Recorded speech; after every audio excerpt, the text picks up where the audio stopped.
et je vais aussi vous partager un fichier que j'ai préparé qui porte sur la gestion des finances dans une cellule familiale. Alors voici.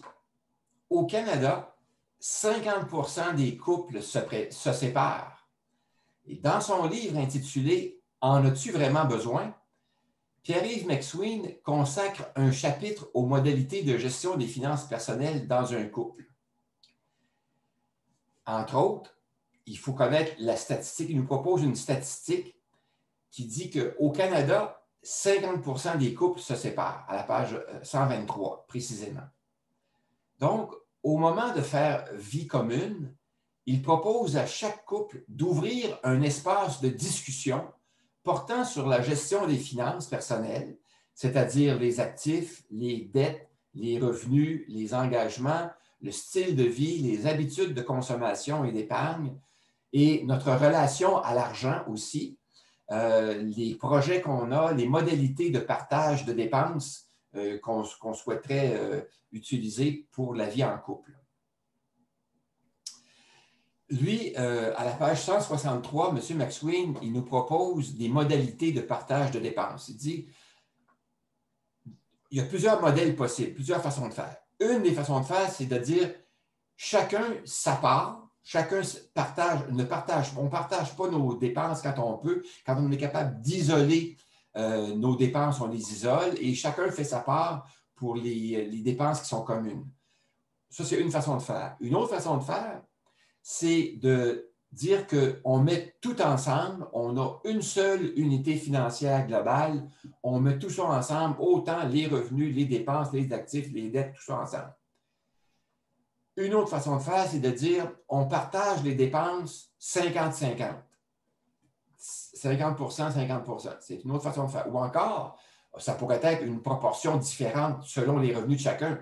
Si on constate que la proportion des revenus, c'est 60-40, il pourrait être possible de partager les dépenses 60-40. Il faut en discuter en couple. Donc, aussi en fonction de la consommation et du style de vie de chacun.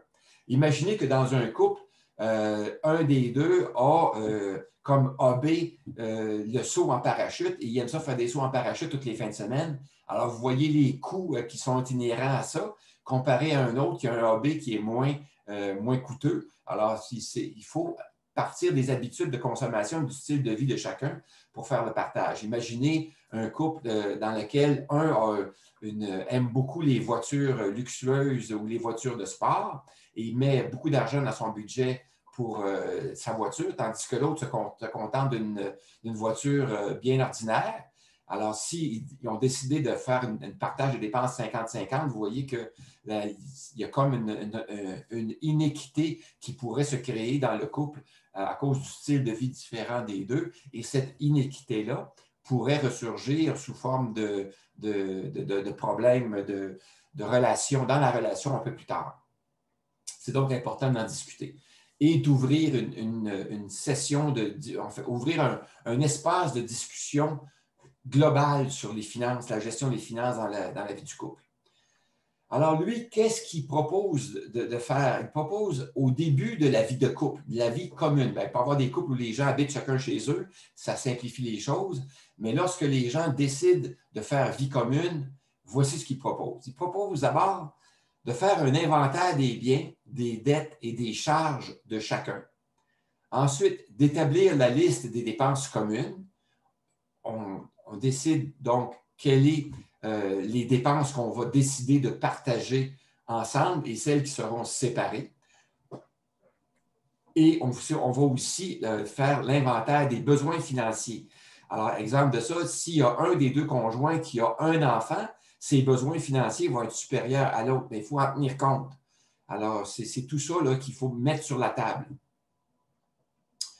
Ensuite, il faut établir la liste des revenus, donc dresser la liste des ressources qui sont disponibles et établir la capacité de paiement de chacun. Établir le partage des dépenses communes, donc la proportion de la contribution de chacun aux dépenses communes. Établir la liste des engagements communs. Ensuite, on va établir qui paie quoi, comment et quand. Par exemple, si on décide qu'un des deux conjoints se charge de payer l'électricité, ben à ce moment-là, il faut qu'on sache que c'est vraiment lui, à partir de quel compte il le paie et quand et tout ça, qu'il soit au clair avec son engagement et qu'il le respecte, de façon à ce qu'il n'y ait pas de surprise pour l'autre conjoint.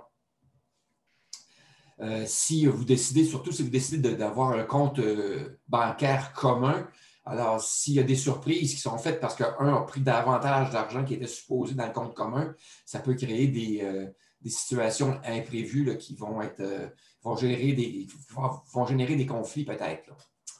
Il faut tenir compte de ça aussi. Il faut ensuite tenir la liste des engagements communs, établir qui paie quoi, comment et quand, établir la liste des placements communs, à quoi ils serviront, à quoi serviront les montants placés et qui paie l'impôt sur ces placements-là. Parce qu'il peut y avoir dans un couple des placements communs qui servent à faire des projets communs, à réaliser des projets communs, et d'autres placements qui peuvent être séparés, qui vont permettre aux personnes de réaliser des projets distincts. Ensuite, ma réflexion personnelle par rapport à ça, qu'est-ce que c'est? Les outils de suivi financier, je pense qu'il faut qu'ils soient adaptés à la réalité et aux décisions prises en couple.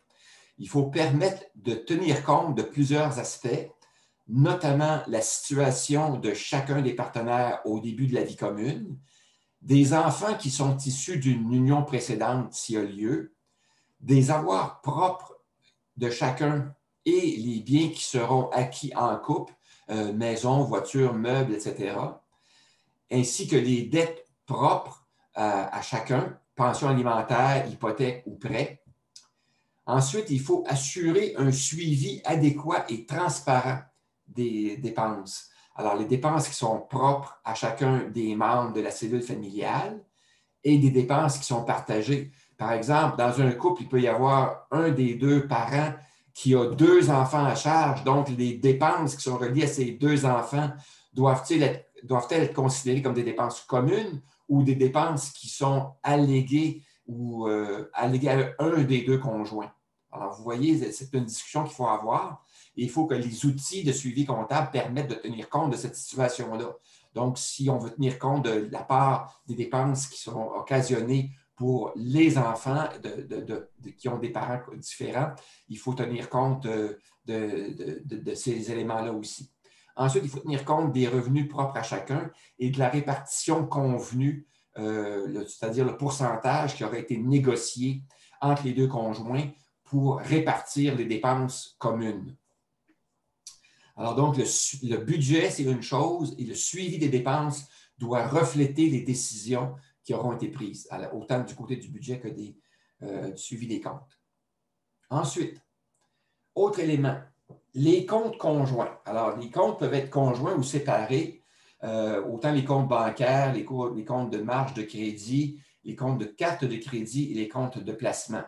On a le choix qui reste distinct ou qui soit conjoint ou un mélange des deux. Alors, l'utilité des comptes conjoints, qu'est-ce que c'est? C'est de régler les dépenses communes dans un couple, par exemple l'hypothèque, ou encore régler les dépenses pour un parent âgé en perte d'autonomie. Alors, on pourrait dire, par exemple, je vais avoir un compte conjoint avec mon parent plus âgé, ce qui va me faciliter le travail pour pouvoir régler les besoins de ce parent âgé-là.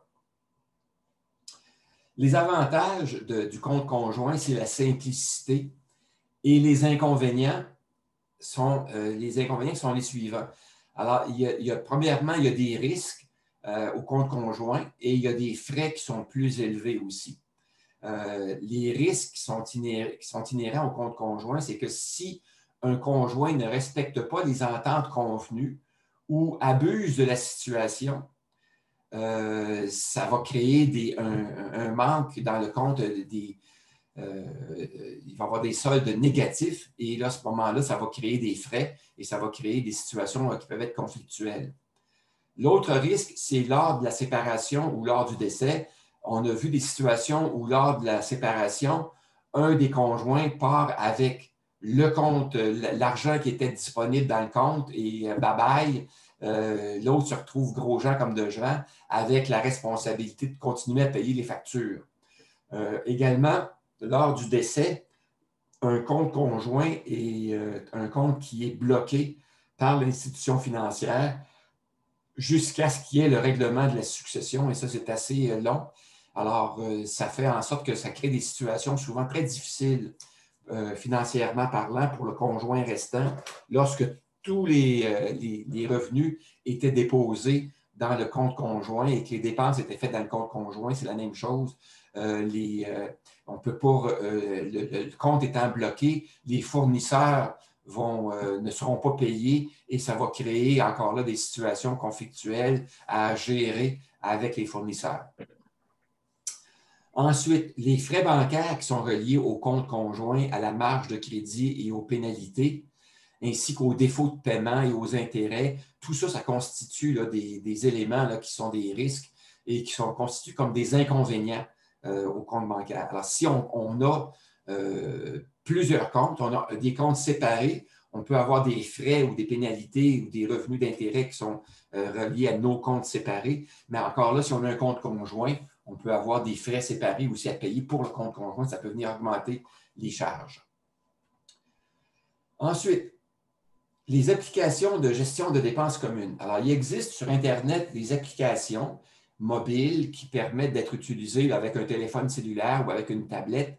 Et ces applications-là permettent de faire le suivi des dépenses pour des groupes. Par exemple, des groupes là, qui pourraient décider de faire des activités communes. Par exemple, si on fait un voyage de groupe, on pourrait décider, par exemple, qu'on a un compte conjoint, un compte qu'on utilise sur Internet qui nous permet d'inscrire les dépenses et les cotisations qui sont faites par chacun des deux conjoints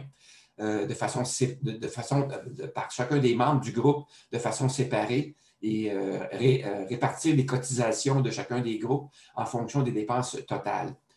Alors, c'est des applications, là, il y en a une qui s'appelle Tricount et l'autre s'appelle Splitter. Alors, donc, on peut noter là, au fur et à mesure les activités, les dépenses qui sont faites.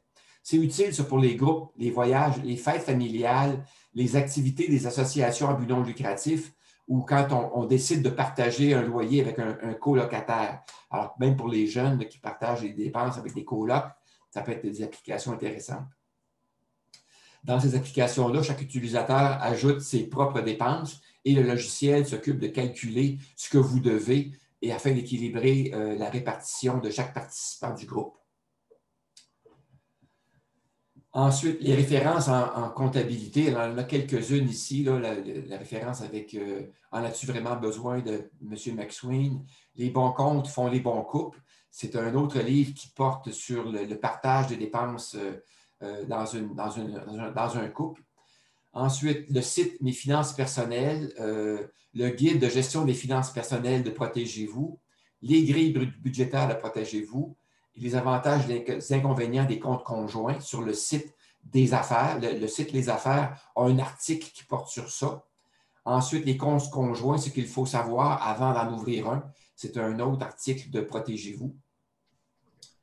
Ensuite, le compte conjoint, le site Le Bel Âge a aussi prévu un article là-dessus. Et choisir le meilleur compte pour votre couple aussi chez Desjardins.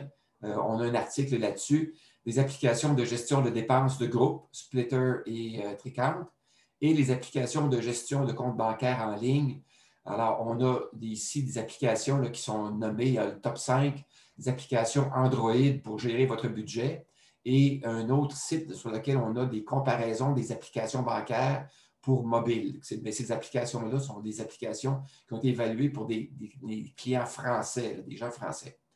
Alors voilà, ce sont les références portant sur ces sujets-là. Je mets un terme à la présentation et